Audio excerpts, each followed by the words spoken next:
রাষ্ট্র সংস্কার রাতারাতি সম্ভব নয়, এটি একটি চলমান প্রক্রিয়া। অন্তর্বর্তী সরকার সেই প্রক্রিয়া অনুযায়ী কাজ করছে বলে মন্তব্য করেছেন ভূমি উপদেষ্টা এফ হাসান আরিফ।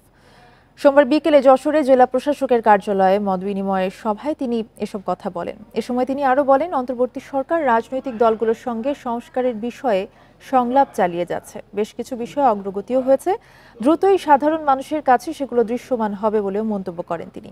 এর আগে সকালে বেনাপোলের বৈষম্য বিরোধী আন্দোলনে নিহত আবদুল্লাহর কবর জিয়ারত করেন তিনি।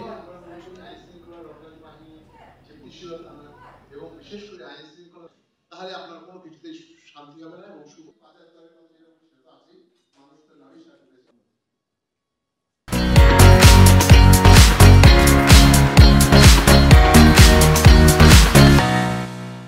এটা কি শুধু কয়েকজন ব্যক্তির কাজ? দোকানে গেলাম, শপিং মলে গেলাম, ভাই আমাকে 1 প্যাকেট সংস্কার দেন। আমি এক বড় প্যাকেট, জাম্বো প্যাকেট বলে না, বড় বড় প্যাকেট হলে সেই জাম্বো প্যাকেট সংস্কার নিয়ে আসলাম, সংস্কার হয়ে গেল।